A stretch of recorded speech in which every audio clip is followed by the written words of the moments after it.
मोहतरम सामीन, अस्सलामु अलैकुम वरहमतुल्लाहि वबरकातुह। इस बार हम आपके लिए पेश कर रहे हैं क़िससुल अंबिया।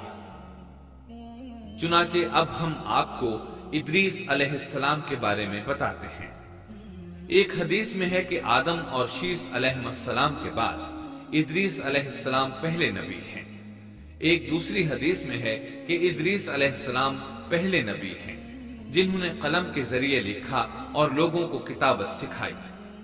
हाफिज इब्ने कसीर ने उनका हुलिया कुछ यूं बयान किया है: पूरा कदो कामत, खूबसूरत, खूब रू, घनी दाढ़ी, उम्दा औसाफ के मालिक, चौड़े कंधे, मजबूत हड्डियां, दुबले पतले, सुरमगी चमकदार आंखें, गुफ्तगू बावकार, खामोशी पसंद, संजीदा और मतीन, चलते हुए नजर नीची, इंतहाई फिक्र खौज के आदि, गुस्से के वक्त सख्त गजबनाक, बातें करने में शहादत की उंगली से बार बार इशारा करने के आदि।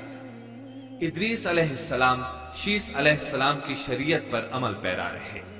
चूंकि इदरीस अलैहिस्सलाम रसूल भी थे, इसलिए अल्लाह की तरफ से मुस्तकिल उन पर शरीयत नाजिल हुई, जिसकी तशरीह व तफसीर करके लोगों को अहकाम इलाही से आगाह फरमाते। इदरीस अलैहिस्सलाम ने जब देखा कि मुफसिदीन ईमान वालों पर जुल्म व ज्यादती कर रहे हैं, उनका फसाद बढ़ता जा रहा है और समझाने के बावजूद ये लोग बाज नहीं आ रहे, तो उन्होंने अपने पैरोकारों को जिहाद का हुक्म दिया।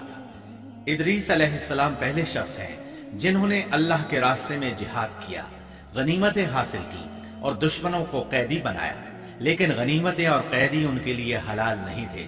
रसूलुल्लाह सल्लल्लाहु अलैहि वसल्लम पहले रसूल हैं जिनके लिए गनीमतें हलाल की गईं। लेकिन ये बात यकीनी है कि जिहाद सबसे पहले इदरीस अलैहिस्सलाम ने किया। उन्होंने जिहाद के लिए सबसे पहले एक लश्कर तैयार किया, फिर उस लश्कर को दो हिस्सों में तकसीम किया। एक हिस्सा प्यादों पर मुश्तमिल था, दूसरा सवारों पर। चुनाचे भरपूर तैयारी के बाद इदरीस अलैहिस्सलाम ने काबिल की कौम पर चढ़ाई कर दी। हक व बातिल के दरमियान जबरदस्त मार्के हुए। आखिरकार इदरीस अलैहिस्सलाम ने उन्हें घुटने टेकने पर मजबूर कर दिया। उनका बहुत सा माल व असबाब लूट लिया और लोगों को कैदी बना लिया। अल्लाह ताला ने इन तमाम बातों का जिक्र नहीं फरमाया, बल्कि अल्लाह ने उनकी सीरत के बारे में अपनी किताब कुरान मजीद में इशारतन जिक्र फरमाया है। मसलन सूरह मरियम आयात 56 और 57 में इरशाद होता है, और इस किताब में इदरीस का भी जिक्र कर, वो भी नेक किरदार नबी थे, हमने उन्हें बुलंद मकाम पर उठाया। उनके बुलंद मर्तबे के बारे में बुखारी और मुस्लिम में हदीस मौजूद है कि नबी करीम सल्लल्लाहु अलैहि वसल्लम ने फरमाया, मैंने मेराज की रात चौथे आसमान पर इदरीस अलैहिस्सलाम से मुलाकात की। वो चौथे आसमान पर बुलंद मकाम पर फाइज थे। इब्ने जरीर ने एक रिवायत बयान की है।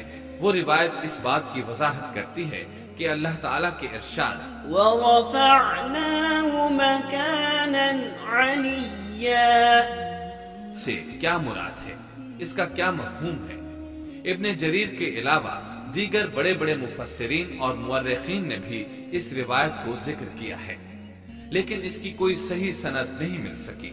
वो रिवायत ये है। इब्ने अबी हातिम वगैरह ने इस रिवायत को हिलाल बिन यसार से बयान किया है।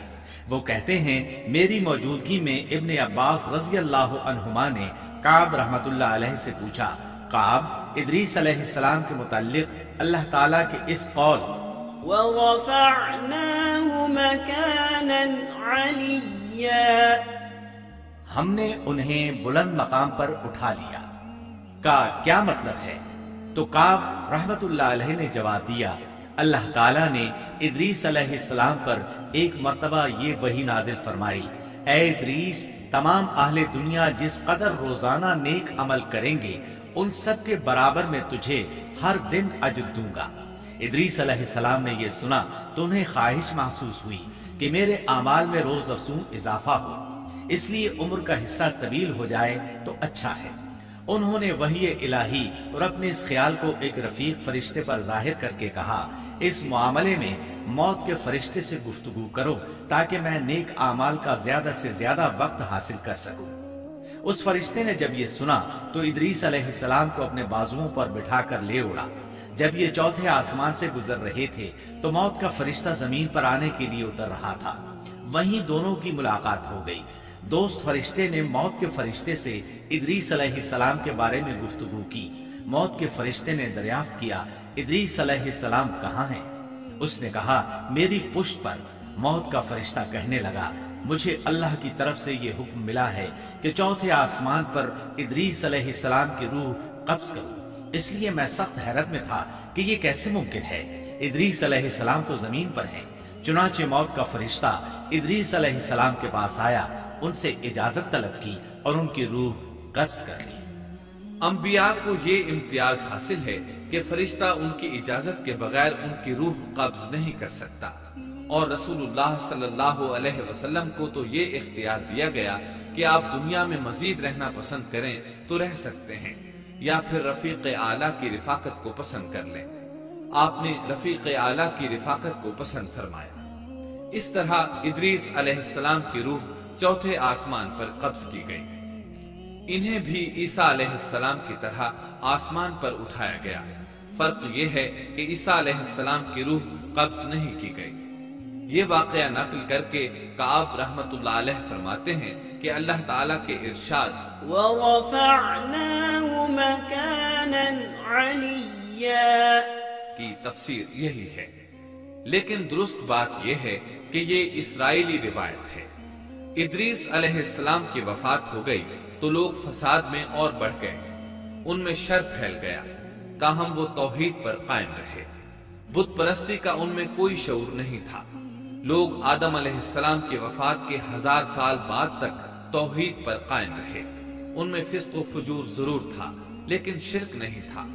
अल्लाह ताला के इस इरशाद कानन्नासु उम्मतन वाहिदह, दरअसल लोग एक ही उम्मत थे, का यही मतलब है।